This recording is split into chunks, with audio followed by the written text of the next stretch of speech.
Good afternoon students. इस video के अंतर्गत हम लोग इंग्लिश के वावल्स AEIOU का शब्दों के बीच में या शब्द के शुरुआत में जब ये आते हैं तो शब्द में किस प्रकार से इनका उच्चारण आता है, कैसे उच्चारण बदल जाता है, उसके क्या नियम हैं, इसके विषय में जानकारी प्राप्त करें। AEIOU किन परिस्थितियों में इसका उच्चारण क्या होता है। कॉन्सोनेंट और वावेल एक शब्द के अंतर्गत आए हुए हो तो उसका उच्चारण क्या करेंगे, कैसे करेंगे, ये सारी बातें इन वीडियोस के अंतर्गत बतलाई जाएंगी कि उसका नियम क्या है। उसी से संदर्भ में सबसे पहले ए का है कि ए का उच्चारण कब क्या होता है। तो ए प्रोनाउंसिएशन रूल इन हिंदी, यानी ए का उच्चारण नियम कैसे है, कब क्या होता है। ए का उच्चारण अ यानी कहीं अ होता है, आ होता है, आ होता है, ए यहाँ आप देख रहे हैं चंद्र बना हुआ है ऊपर और यहाँ आ पर कुछ नहीं है तो आ ए इत्यादि।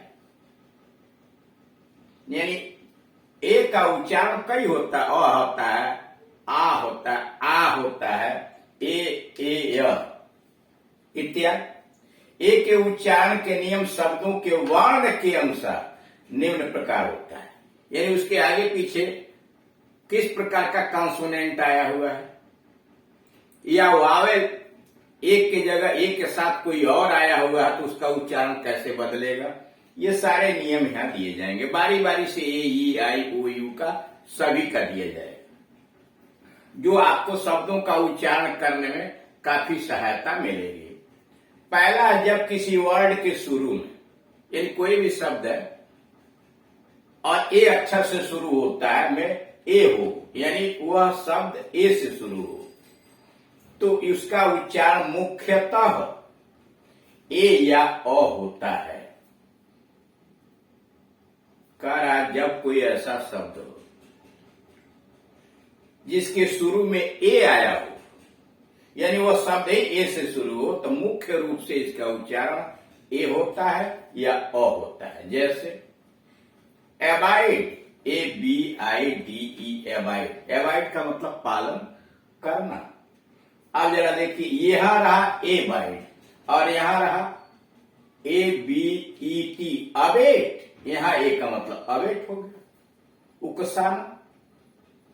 मतलब नियम हुआ कि अगर शब्द के प्रारंभ में ए आया है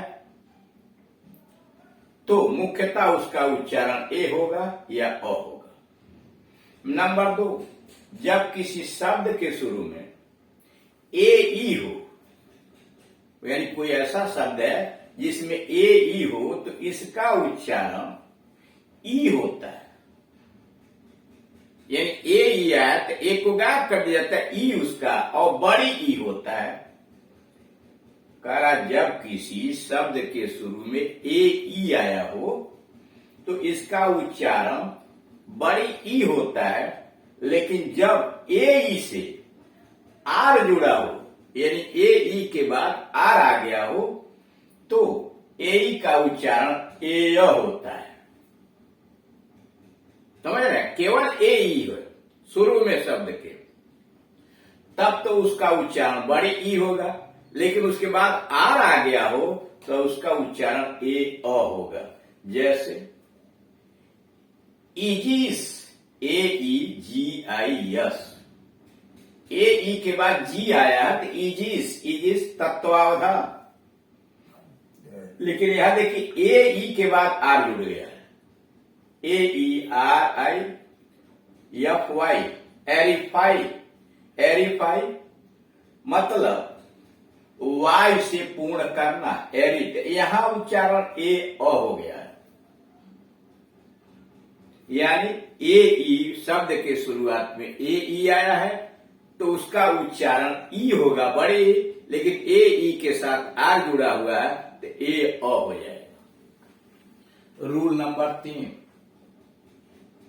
जब दो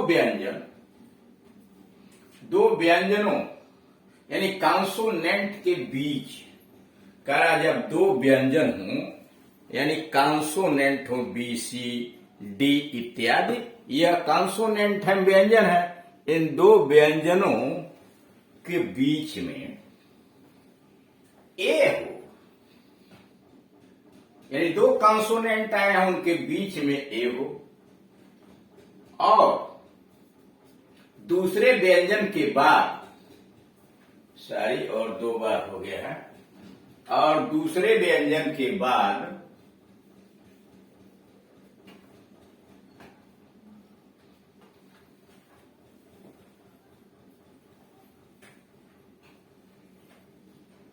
ई नहीं हो, यानी दूसरा वाला जो व्यंजन है उसके बाद ई न हो, तो ऐसे ए का उच्चारण आय होता है। समझिए, यह कह रहा है कि अगर दो कॉन्सोनेंट के बीच में ए आया है लेकिन बाद वाले कॉन्सोनेंट के बाद ई नहीं आया है तो ऐसे ए का उच्चारण अय होता है। जैसे यम ए डी मैड, देख रहे हैं, यम ए डी, यम भी कॉन्सोनेंट डी भी कॉन्सोनेंट, यानी दोनों व्यंजन है, इसके बीच में ए आया लेकिन डी के बाद ई नहीं आया, यह हो गया मैड। यम ए यन, यम भी कॉन्सोनेंट व्यंजन है, यन भी व्यंजन है, बीच में ए आया लेकिन यन के आगे ई नहीं है, इसलिए इसको पढ़ेंगे मैन। यहां देखिए R A double T L A, rattle, rattle खड़खड़। अब यहां क्या है, आर और टी के बीच में ए आया है लेकिन इस टी के बाद कोई ई नहीं है, टी टी एल ई के बाद लगा तो उससे नहीं मतलब, इसके तत्काल बाद नहीं है, इसलिए इसको पढ़ेंगे रैटटल, यानी यहां ए का मात्रा आय होगा। ठीक। रूल नंबर 4, जब किसी 5 लेटर से अधिक शब्द के अंत में एन, आर, आर, आंट, एंस आए हो, कारा जो कोई ऐसा शब्द हो जो 5 लेटर से अधिक से बना हुआ हो और उसके अंत में एन आ गया हो, ए एल आया हो, ए आर आया हो, ए एन टी या ए एन सी टी आया, तो इसके ए का उच्चारण अ होता है। फिर समझिए, करा जब किसी 5 लेटर से अधिक शब्द के अंत में A N, A L, A R, A N T, A N C E आए तो इसके ए का उच्चारण अ होता है। जैसे अमेरिकन, अब अमेरिकन देख रहे लास्ट में क्या है, ये 5 अक्षर से अधिक बना हुआ है और अंत में ए एन आया, अमेरिकन, इसलिए इस ए का उच्चारण अ होगा, अमेरिकन। प्रिंसिपल, अब यहां देख रहे हैं ए आया, ए एल, प्रिंसिपल अ हुआ, प्रिंसिपल। वैसे ही अमेरिकन। बेगर, ए आर अंत में आया तो बेगर, यानी असिस्टेंट, यहां देख रहे हैं असिस्टेंट, तो इस यहां उच्चारण ए का अ हुआ, असिस्टेंट।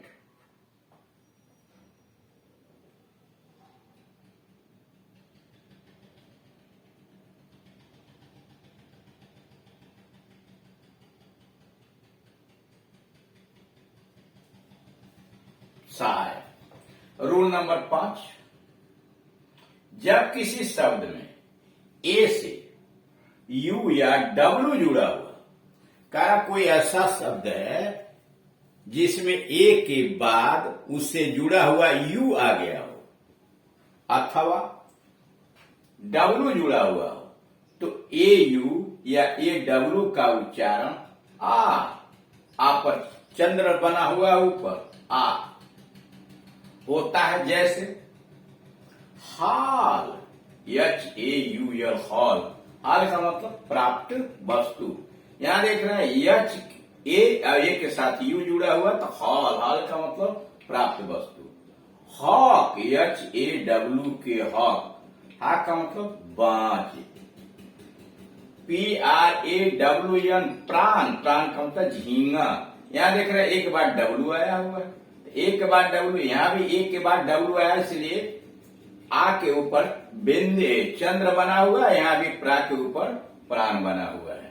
यानी इस तरह से आपने देखा कि विभिन्न परिस्थितियों में कॉन्सोनेंट के साथ जब प्रयोग किया जा रहा है ए का, तो कैसे उसका उच्चारण बदलता जा रहा है। इन नियमों पर ध्यान देते हुए ही शब्दों का उच्चारण करते हैं, क्योंकि हम जानते हैं कि किसी भी भाषा के अंतर्गत उच्चारण का सबसे अधिक महत्व होता है, और अंग्रेजी में तो और विशेष बात है। इसलिए कि अगर शब्दों का सही उच्चारण आपने नहीं किया तो जो बात आप कहना चाहते हैं, जो शब्द आप कहना चाहते हैं, उस शब्द का दूसरा अर्थ सुनने वाला समझ लेगा। इसलिए कि थोड़े से ही उच्चारण में गलत हो जाने से उसकी मीनिंग बदल जाती है, उसका अर्थ बदल जाता है। जैसे आपने किसी को कहा sleep, yes L double E P, sleep, इसमें बड़ी की मात्रा लप लगी हो, स्लीप, इसका मतलब होता है सोना। लेकिन गलती से आपने कह दिया स्लीप, तो वह तो हो गया यस एल आई पी, और उसका मतलब फिसलना। आपको कहना था सोना, स्लीप, आपने कह दिया स्लीप, तो समझ लिया खिसकना। तो कहने का मतलब यह है कि अब आप मान लीजिए बी ओ डब्ल्यू है और आपने कहा बो, तो बो का मतलब धनुष, लेकिन पढ़ दिया बाऊ, तो बाऊ का मतलब सिर झुका करके अभिवादन करना। आप कहना चाहते हैं धनुष और वह सिर झुका के अभिवादन समझ रहा है।